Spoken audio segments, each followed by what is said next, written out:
Los milagros de Jesús. El tema de los milagros puede ser controversial en algunos círculos religiosos. Algunos creen que los milagros son mitos que resaltan el atractivo del cristianismo en sus primeros tiempos. Hay cristianos que creen que los milagros que encontramos en las escrituras sucedieron, pero que las obras sobrenaturales se han terminado. Fueron para los tiempos de la Biblia. También hay quienes se sienten incómodos cuando hablan de milagros. No quieren causar la impresión de desorden o de un celo excesivo en la búsqueda de Dios para provocar su intervención sobrenatural. No obstante, al examinar los milagros desde un punto de vista bíblico, es claro que no tenemos razón de ver lo sobrenatural con duda. Nuestra fe se funda en los milagros que registran los relatos bíblicos de la vida de Cristo. Por supuesto, el más importante de todos es el milagro de la resurrección. Sin embargo, el mismo poder que obró a través de Cristo en ese tiempo, todavía obra hoy, como veremos en este estudio de los milagros que realizó durante su ministerio terrenal. En esta unidad explorará diversas categorías de milagros a fin de reforzar los propósitos más grandes de los milagros de Cristo. Estas fueron obras de compasión, pero también fueron de proclamación e instrucción acerca de la naturaleza del Señor. Al enseñar, piense en las necesidades que sus alumnos enfrentan y otras personas que forman parte de la vida de ellos. Cada semana, esta unidad será una gran oportunidad para buscar en Dios el poder que obra maravillas. En los estudios usted presentará varios principios respecto a los milagros. Los milagros están al alcance de todos los que claman al Señor, cualquiera que sea su clase social o su historia espiritual.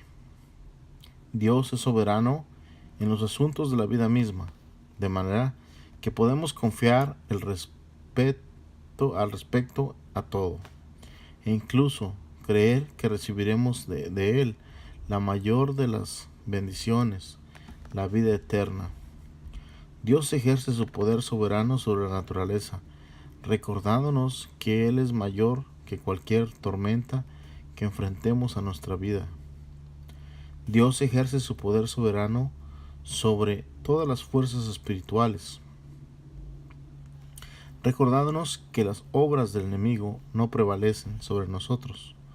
Dios puede sanar nuestro cuerpo físico y nos invita a creer que recibiremos de Él la sanidad. Dios sana la ceguera espiritual y la física. Nos recuerda que debemos creer en que Él abrirá los ojos del Espíritu a todo aquel que necesite ser salvo. Conforme presenta estas lecciones, busque maneras de resaltar el carácter de Cristo tal como aparecen en estos milagros, mientras usted y sus alumnos aceptan la fe en lo sobrenatural. De esta manera, la unidad les proporcionará la oportunidad de mejorar su comprensión del Salvador y también de resaltar su amor y su poder. Exhorte a sus alumnos a creer en los milagrosos que vienen por medio de Jesús y después comunicar a esa fe a aquellos que necesitan la nueva vida y abundante que Él nos ofrece. En este momento estaremos viendo la lección número 22. Jesús resucita a los muertos. Jesús tiene todo el poder, incluso sobre la muerte. Versículo clave vamos a estar viendo en Lucas capítulo 7, versículo 22. Y dice así: Jesús les dijo: Id, haced saber a Juan lo que habéis visto y oído. Los ciegos ven, los ojos andan, los leprosos son limpios, los sordos oyen, los muertos son resucitados, y a los pobres es anunciado el Evangelio. Pensar en la muerte despierta una serie de emociones y reacciones en los cristianos: angustia, compasión y esperanza. En esta lección hablaremos de ellas mientras examinamos dos milagros de Jesús que confirmaron su identidad como Mesías y Señor, y la compasión en respuesta a un padre desesperado y a una viuda desamparada y angustiada. Mientras avanza en la lección, piense qué habría respondido. También tenga presente por qué es crítico reconocer que Jesús hizo milagros que mostraron su poder y su autoridad sobre la vida y la muerte. De esta manera, aprenderá quién es Él y lo que desea de su vida. El bosquejo de la lección se va a tratar de 3 puntos. Punto número 1, la súplica de un padre. Estaremos viendo Marcos capítulo 5, versículos 21 al 24 y versículos 35 al 36. Inciso A, una situación de vida o muerte. Inciso B, un contraste de actitudes. Punto número 2, la respuesta de Jesús. Vamos a estar viendo Marcos capítulo 5, versículos 37 al 43. Inciso A, una declaración inesperada. Inciso B, una asombrosa reunión. Capítulo 3 es el Hijo vuelve a la vida en Lucas capítulo 7, versículos 11 al 17. Inciso A, una seria instrucción. Inciso B, una reunión maravillosa.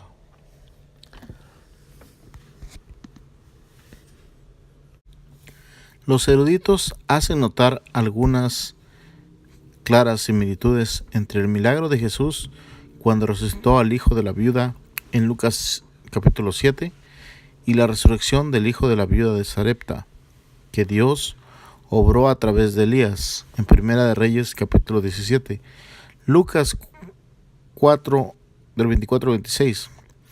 De igual manera como Juan el Bautista vino en el Espíritu al poder de Elías, Jesús vino al pueblo como un gran profeta y Mesías. Esto amplía nuestra comprensión de la declaración que hace el pueblo sobre Jesús en Lucas capítulo 7, versículo 16.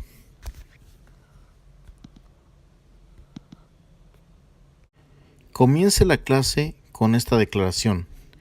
Dios tiene autoridad sobre la vida y la muerte, y tiene todo poder para darnos vida eterna.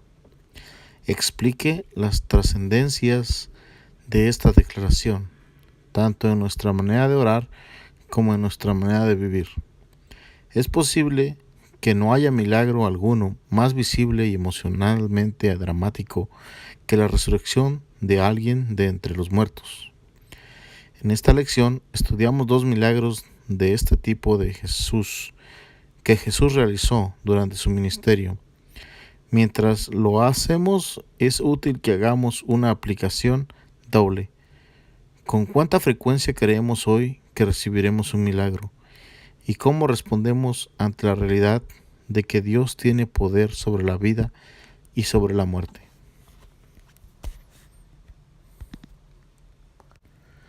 Así estaremos dando paso al primer punto, la súplica de un padre. Inciso A, una situación de vida o muerte. Y estaremos leyendo el libro de San Marcos, capítulo 25, versículos del 21 al 24. La hija de Jairo y la mujer que tocó el manto de Jesús. Marcos, capítulo 5, versículo 21. Pasando otra vez Jesús en una barca a la otra orilla, se reunió alrededor de él una gran multitud, y él estaba junto al mar.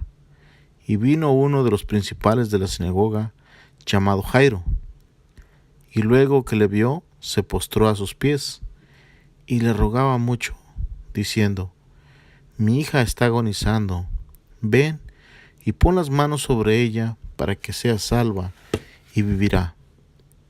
Fue pues con él, y le seguía una gran multitud, y le apretaban. La historia que hallamos en Marcos capítulo 5, versículo 21 al 24, aparece inmediatamente después del relato en el cual Jesús libera al endemoniado que vivía entre las tumbas de la ribera oriental del mar de Galilea. Es interesante que la gente del lugar le suplicó a Jesús que se fuera. En cambio, cuando regresó a la orilla del lago, una multitud de personas lo recibió y lo buscaba. Uno de estos que lo buscaban era un hombre llamado Jairo, a quien Marcos identifica como uno de los principales de la sinagoga. Es probable que fuera miembro del grupo de hombres llamados gobernantes de la sinagoga, hombres laicos asignados a cuidar de sus necesidades administrativas. Jairo estaba pasando por una crisis. Su hija estaba a punto de morir. Sin embargo, está claro que tenía conocimiento de los milagros de Jesús y estaba convencido de que Él le podía dar vida a la niña, quien moriría irremediablemente sin su intervención. Notamos la desesperación de Jairo en la manera en que abandonó toda dignidad social para caer súplicamente a los pies de Jesús. Marcos no registra la respuesta verbal de Jesús, solo nos dice lo que hizo. En el versículo 24, se abrió paso a través de la agitada multitud y fue al hogar de Jairo. Preguntas para la aplicación. ¿Ha enfrentado alguna vez una situación en la cual ha caído a los pies de Jesús para suplicar su ayuda? Explique su respuesta. ¿Qué hizo que esta necesidad fuera particularmente emotiva y desesperada? Así estaremos pasando al inciso B de la lección del punto número 1. Inciso B, un contraste de actitudes. Vamos a estar viendo de Marcos capítulo 5, versículos 35 al 36. Marcos capítulo 5, versículos 35 y 36. Mientras él aún hablaba, vinieron de casa del principal de la sinagoga, diciendo: tu hija ha muerto. ¿Para qué molestas más al maestro? Pero Jesús, luego que oyó lo que se decía, dijo al principal de la sinagoga: no temas, cree solamente. Inciso B, un contraste de actitudes. Observe que mientras Jesús se dirigía a la casa de Jairo, lo interrumpió una mujer que sufría de una enfermedad crónica. Él la sanó, lo cual atrasó su llegada a aquella casa. Es fácil imaginar que la desesperación de aquel hombre aumentara. Tal vez se sintió abrumado ante la situación que describe en Marcos. Mientras Jesús estaba aún hablando con la mujer, recibió la noticia de que la niña había muerto. La oportunidad de que fuera sanada de su enfermedad había pasado. Y la esperanza aparentemente se había extinguido. Los que le dieron la noticia llegaron a la conclusión de que ya no hacía falta molestar a Jesús, porque ya nada se podía hacer. El temor del Padre se había cumplido. Entonces fue cuando Jesús inyectó de nuevo la esperanza en esta triste escena. Observe sus palabras de ánimo: no temas, cree solamente. El verbo griego traducido como temer es phao, que también conota la idea de miedo o pánico. Una actitud así reflejaría el temor y la resignación ante las circunstancias. También puede inhibir nuestra fe en el poder de Dios para obrar a nuestro favor. A partir de este momento, la clave sería la fe de Jairo en Jesús. Sería probada de la manera más personal posible. Las palabras de Jesús presentaban una importante realidad. Todavía había esperanza para la petición de Jairo. Jesús estaba ahí para cambiar la situación. Todo lo que debía hacer aquel padre angustiado era creer solamente. Preguntas para la aplicación. ¿Por qué toda esperanza aparentemente se extinguió cuando se les anunció que la niña había muerto? Pregunta número 2. ¿Por qué el temor es incompatible con la fe en Jesús? El temor es una emoción poderosa. Puede destruir nuestra fe en Jesús y llenarnos de dudas, desesperación y confusión. Puede ser especialmente difícil de superar en los asuntos de vida o muerte, porque estos no están sujetos a nuestro control y la muerte es algo que humanamente no se puede cambiar. Sin embargo, la prevalencia de la fe sobre el temor es algo que se comienza mucho antes de la crisis.